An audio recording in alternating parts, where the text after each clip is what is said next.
Okay, so as always, I just kind of want to give a little bit of housekeeping before we get into the lecture itself.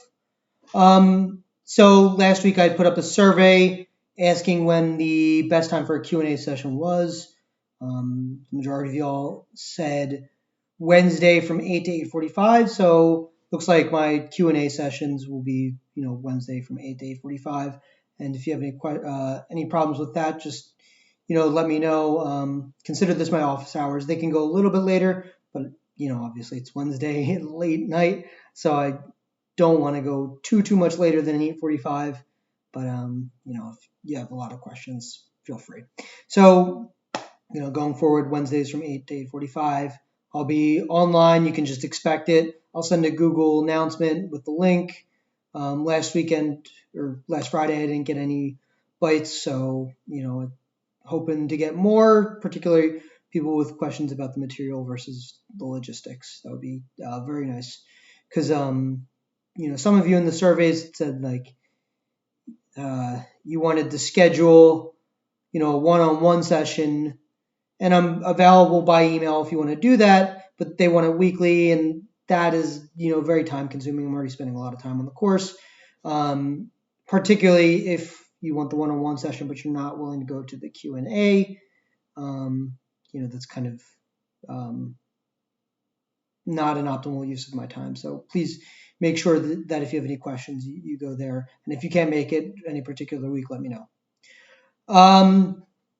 So someone else in the survey had mentioned, in order to increase engagement for the lectures, to add some comprehension questions before and after the lectures. They're actually there. I think just some of you are looking at the lectures through YouTube only. So you go through the first one, you click the link so that it's maximized, and then you're skipping through the module. But in the module itself, if you go to the course web page, let's say we went to week 4 where the last assignment was, and let me turn off edit mode. So this is what you guys should be seeing. And if you go through the module, the lecture, there should be these recap questions. I'm sorry, I clicked on the wrong one. So in order to go, if you go through all the modules and everything, there will be this little test, basically. It's ungraded, obviously. I'm not going to grade you for something you're just learning. But you'll see there's some questions. I don't know why it's formatted differently, some questions versus the other, but just some basic comprehension questions, and these correspond to what's in lecture. And then if you went towards the end, not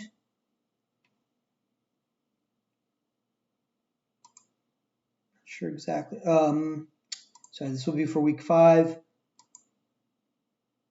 In week 5, I have a pretty big one here, and this is more math geared, so this will help you look at the last couple of slides, solve it along with me. I do expect you to be doing this. Obviously, I'm not in class with you guys, but if I were in class, what I would do is I would just have you guys do this live, and then I would see where you guys are stumbling, but I can't do that. I can't be there with you, and there's only so much I can physically or hypothetically or figuratively hold your hand, right? So I do expect you guys to do this if you can. If you're having trouble with it, then email me. And I'm not gonna grade it. So if you don't do it, I'm not gonna be the boogeyman.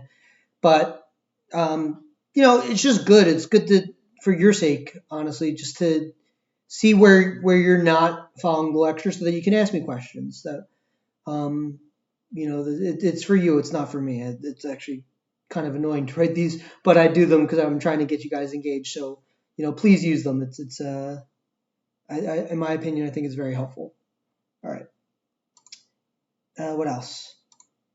So someone had said that the lectures can get too long, and some examples are kind of overkill, and I absolutely agree. I know that the lectures are too long, and that's something I'm trying to work on. Again, it's one of those things where I'm not there with you guys, and I'm trying to account for the fact that I don't know what you guys aren't getting, because I'm not seeing a whole lot of emails about the actual material of the course. I'm getting some logistical emails, but not too much about, oh, why is this a supply shifter? Why is this a demand shifter? Why is this working this way and this one working this way?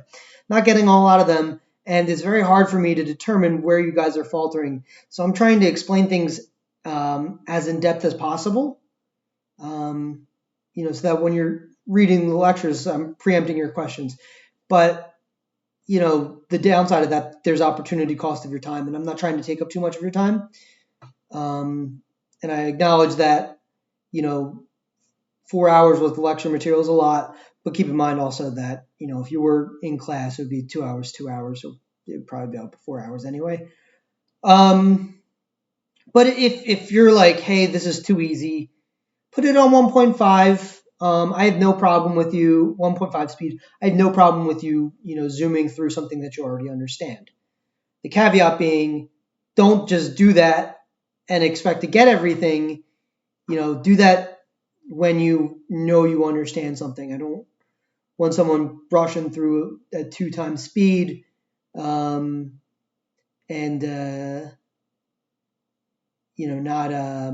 not picking up the stuff.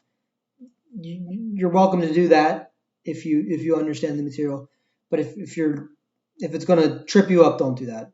And that's something that again, I'm not going to monitor it. I can't monitor it. I don't care. What you ultimately do is on you. But if you're getting it, go through 1.5 speed. Ask me any questions, but you're more than welcome to go through it quickly. I do this myself when I'm like taking like a programming course or something. All right, so the next bit, so there's going to be a live review session. So next week, in place of recorded lectures, I'm just going to do a live lecture. It's optional. I should actually write that. Live optional. I'm going to write optional attendance in particular, because I do think you should watch the review session lectures, unless you're perfect on what's going to be covered. If you're breezing through the material, you can just go through the PowerPoints for the review session. It is review, so I honestly don't care. But if you're not understanding the material, and I think probably a lot of you still aren't at that point yet, because you need to hear it a few times. So what I'm going to do is I'm going to go through the quantitative assignments 1 and 2. So you'll get a quantitative assignment 2 tomorrow or Monday, and that'll be due on next Monday. And so we'll go through the combined answers for those two. And then I've created a bunch of review slides that I'm going to add to Blackboard when I do the lecture, when I do this next lecture, so tomorrow morning, or tomorrow afternoon, or at some point tomorrow. But that'll be, we'll just go through the logic of that and the different example questions I have. What else? So the answer keys are up for quantitative assignment 1. So if you have any questions, please ask.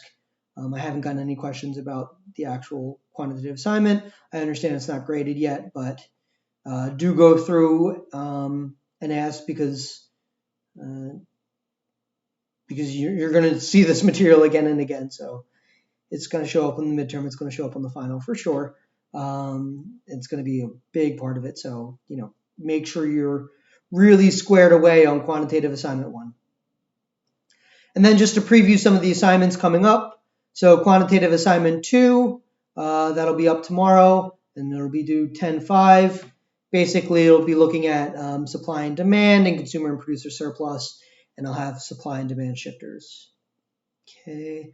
Next up, Journal 2. So that's been up for, I think, since last Monday, but that's going to be due 12/7. So that's pretty cool. It's a trade looking at the Trans-Pacific Partnership, the TPP. which is a trade agreement that we did not end up signing or ratifying. It was spearheaded by Obama in order to kind of gain some trade with a lot of Asian countries whose primary trading partner was China, and kind of draw them away from Chinese trade for both economic reasons and for political reasons. Obviously, the United States is in a trade war with China. But we didn't end up doing it because the current administration is pretty protectionist, as they call it, pretty much against the comparative advantage story of trade, or not that they're against it, but they lean towards the idea that trading with labor-intensive countries who having a lot of people, having a lot of workers is their comparative advantage.